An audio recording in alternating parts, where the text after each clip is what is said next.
Hello everyone, welcome back to my channel, Read Good, Draw Bad. And if you didn't know, I love to read good books and draw bad pictures. However, we love art so much that we are ready to feel artistic in how we dress, in how we go to fancy events. It's that time of year. What time is it? It's book awards season. Everyone get out the tuxes, get out the supply of endless dresses. Anyway, this is an excellent year for books. So if you've read any of the sort of more popular books this year, you'll know that it is the time for books to shine because a lot of book prizes are releasing some of their favorite books of the year. And one of the most popular is on a website called GoodReads, which has a set of readers awards where readers pick the most popular books that year. And I generally think of this list as very controversial because what is popular is sometimes not what is good.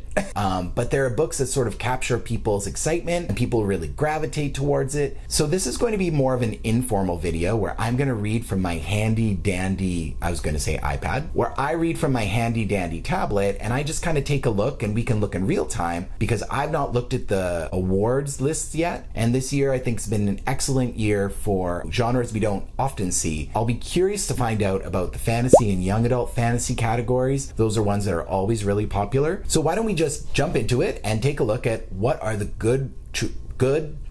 No, that's not it.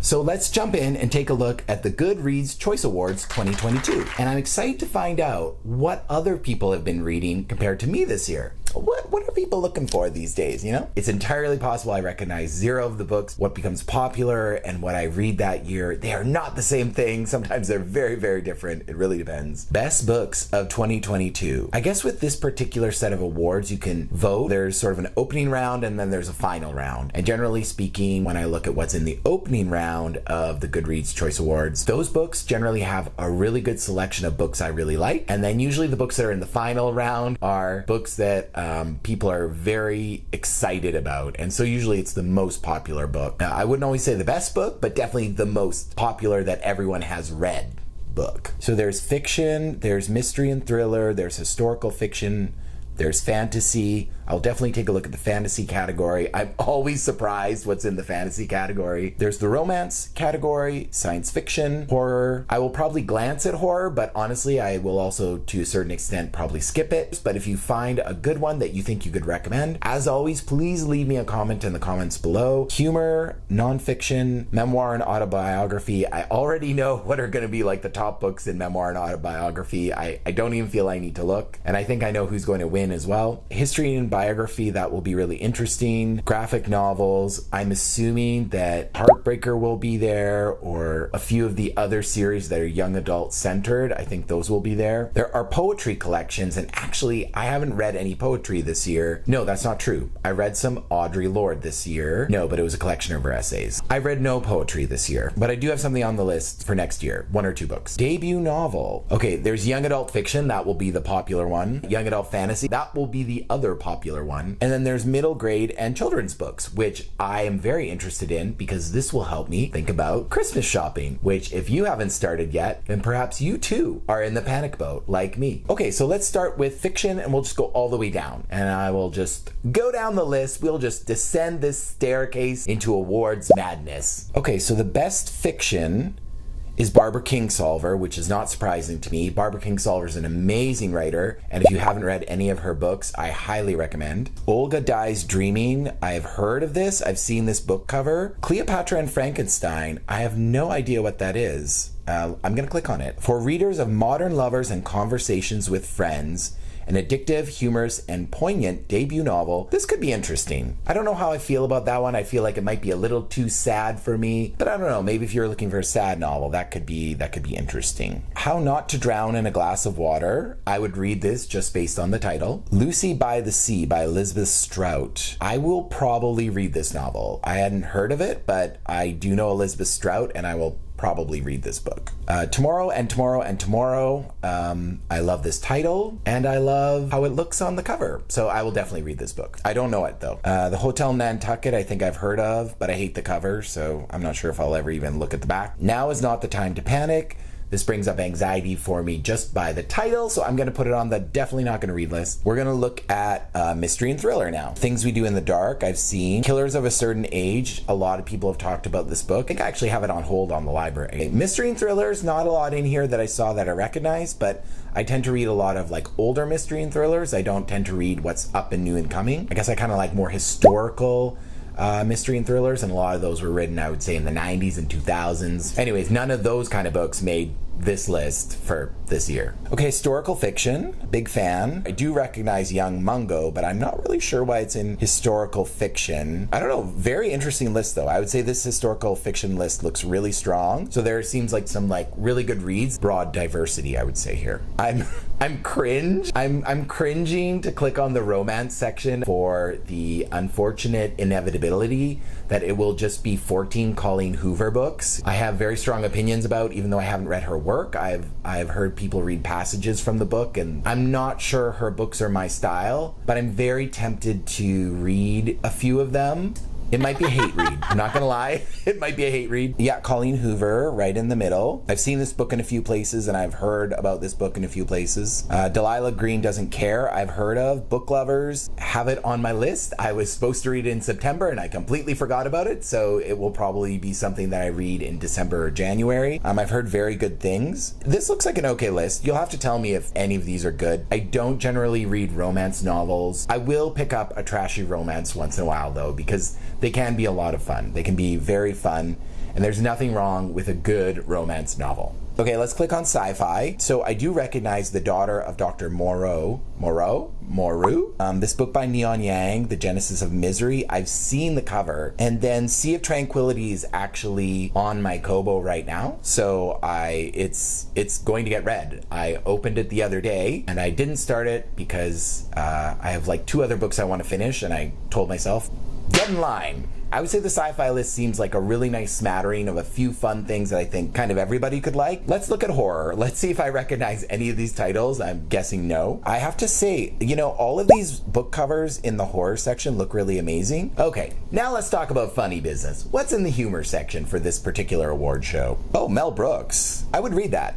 That sounds like a very, very good read. Hannah Gadsby. I've seen her perform a few times, actually. That could be really interesting, actually. I don't know. I know a lot of people really like Hannah Gadsby. Ooh, Molly Shannon wrote a book. Oh my gosh. And she called it Hello, Molly. Molly Shannon is in one of my favorite movies of all time, which is Superstar. Most people would say is super stupid, and I would agree with them. But it's a lot of fun, and one of my best friends from high school, after we saw the movie, I think like twice, and then I bought the movie on VHS.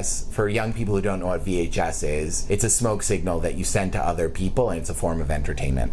David Sedaris, I'm not surprised to see him on this list. He almost always makes like a book comedy list.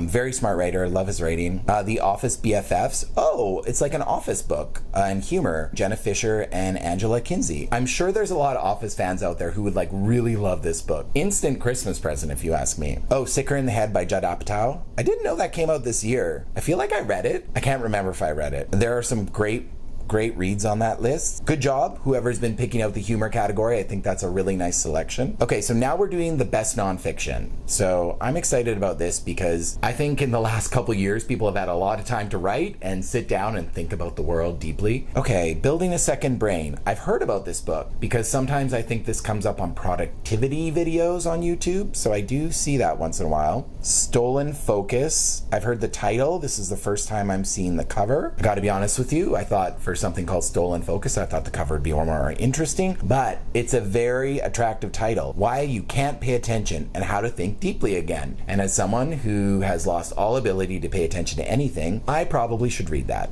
There are some excellent reads that look here. The Trayvon Generation, that sounds really interesting. I could see myself reading that. How to Be Perfect, The Correct Answer to Every Moral Question. I can already tell just based on the title of that book, I'd be really annoyed with it, so I might hate read that, not gonna lie. Unmasked, My Life Solving America's Cold Cases by a man named Paul Holes. So first of all, Paul, I just have to congratulate you on having the best name that is like straight out of a film noir book. And also that book sounds like something I would absolutely love to read. So that actually might be something I pick pick up. Neil deGrasse Tyson is, of course, on this list for nonfiction. He writes lots and lots of stuff about astronomy. Yeah, and all of these books seem interesting. I will say that this list, to me, seems a bit underwhelming. There are some ones there that I think are really good. And then there's some ones there that I think already by the title I can tell you that don't have kind of the critical impact that I think some of the nonfiction books that I like to read have. You know, maybe I just know too much. I know too many things. So Memoir and Autobiography, it's been like a stellar year for autobiographies and memoirs, and I've seen so many clips of either celebrities, famous people, politicians, otherwise, and they're writing books, and a lot of people are picking up these books about these celebrities and other things, and it's bringing a lot of really important topics to light about how we treat other people, especially in the public eye. So I think this list is going to be fascinating. I'm actually really interested to find out who's on it. Oh wow, there's the Diaries of Alan Rickman. That could be really interesting, actually. I love Alan Rickman. I'm sure you know that he passed recently. Very excellent actor. I think he's amazing in a lot of the things he did. Yeah, I mean, Alan Rickman, you were kind of the GOAT. Okay, yes, the most famous one on this list and the most likely one, I think, to win this category. I'm Glad My Mom Died by Janet McCurdy. I'm not surprised it's on this list, and I honestly think will win. It had a lot of buzz. It was very relatable to a lot of women, I think, and men, if you've ever had someone in your family who's very difficult to deal with. I will probably read this book. This is on my list for sure for next year if I don't get to it in December. So Bomb Shelter, Love, Time, and Other Explosions. I love the title of this. I'm not really sure why a turtle is on there. Viola Davis, I've seen this book in a lot of places, and I'm also not surprised it's on this list. Yeah, I would definitely read this. Crying in the Bathroom, a memoir. I'm gonna say no to this title simply because I don't like the idea of crying in the bathroom in general. It's a big no for me. Matthew Perry's autobiography came out this year, and people had a lot of opinions about it, and there was a lot of drama because I think Matthew Perry, or his person who helped him write this, maybe kept in a few spicy details that probably could have been left out. There's nothing compelling me to know more about Matthew Perry, so I'm not sure if this is the book for me. If you have a friend's lover, this would probably be a good book. Funny Farm, My Unexpected Life with 600 Rescue Animals. This sounds sort of like if you wanted to watch a TikTok, but you'd rather it was a book, this sounds like the book for you. Like I said, this is a good year for memoirs and biographies. There's some good spicy ones on here. There's some good kind of, I think, heartbreaking ones on here. And I think there's ones of people who have really done a lot with their life that I think are really excellent. So this is a good list. History and Biography. I probably won't know this one. I don't read a ton of history books, but Jazz in the Underworld, Dangerous Rhythms. That definitely sounds like a book I would read. That sounds really cool, actually. Agent Josephine, American Beauty, French Hero, British Spy. That sounds really fascinating. There were actually a number of spies in, I think, World War II. I don't know about World War I, probably World War I as well, but World War II definitely, there were a lot of spies who were also celebrities or stars on the stage, and they could move around a lot and they could do a lot of things and hang around with powerful people and just hear things, because they were pretty and interesting. Anna Wintour biography. Okay, but this isn't best history and biography. Oh, not an autobiography. Yes, best history and biography. Kind of a weird category now that I think about it. Like, why would you put the best history books, which is very separate, in with best biography, where it's the person writing about their own personal I feel like these categories don't really make sense for me. Everyone talks about Anna Wintour or Wintour and her giant glasses and how fun she is. I've watched a documentary on how she ran the magazine she was involved with, which is Vogue. I'm sure it could be interesting. Bad Gays, A Homosexual History.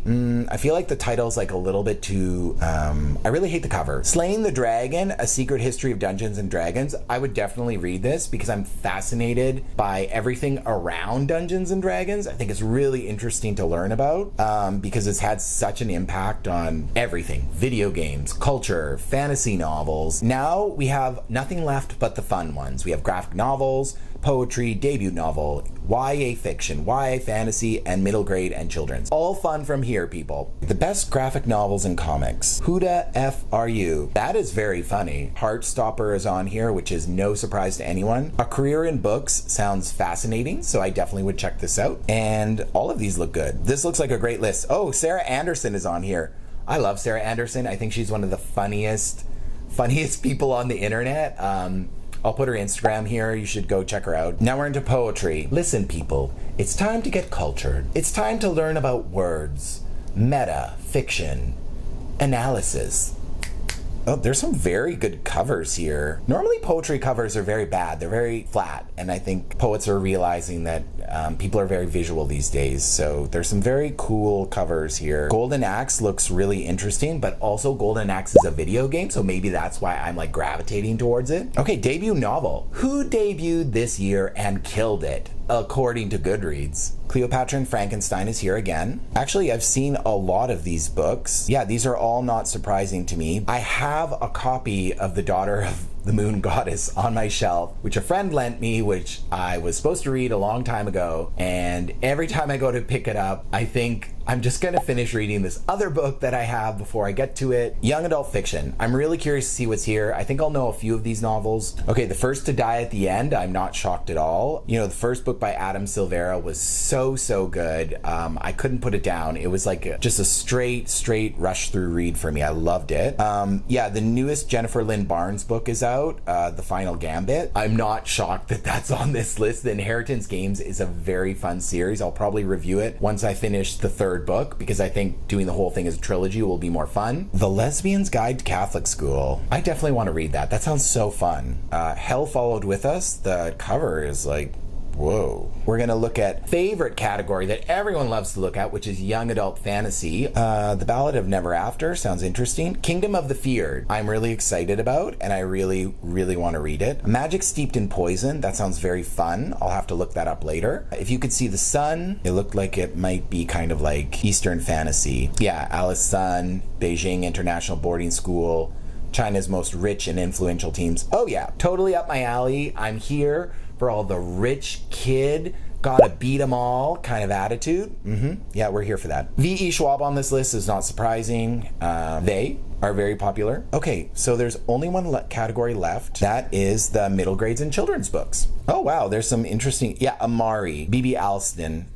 So this is the newer one, Amari and the Great Game. I find it interesting that this is in middle grade and children's, because to me this book series is very much YA fantasy. Really great series. How to Heal a Griffin sounds really interesting. I gotta say, I think it's kind of sad that they put middle grade and children's books together in the Goodreads Awards. Middle year books are chapter books often, and they're smaller chapter books, and I think of the perfect example of this for me is the book Binocula, which is about a vampire bunny that drinks the juice out of tomatoes. Anyway, funny, silly read when I was a child. That is not the same as like a picture book, which I reviewed in a previous video about some of the best picture books that I think came out this year from Canadian picture book authors. Very different kind of book. I would just say picture books definitely deserve their own category. There are people who put out amazing stuff every year, and they deserve to be recognized for it.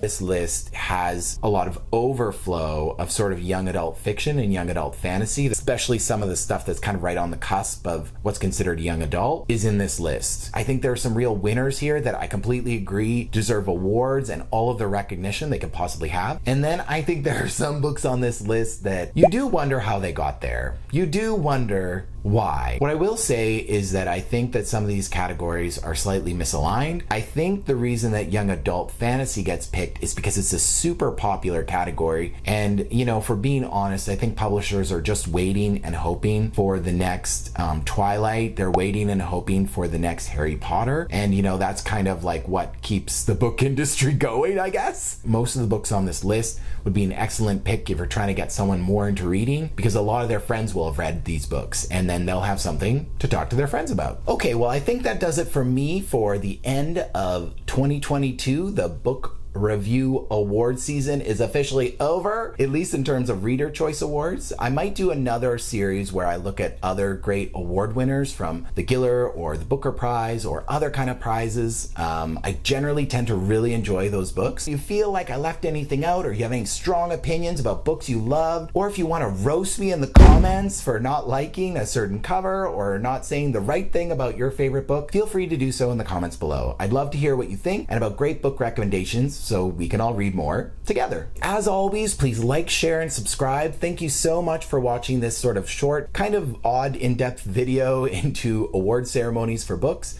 But I do think it's really great for us to take a look at what's sort of the best of the year according to what's popular these days. Thanks so much for watching. Stay reading, stay curious.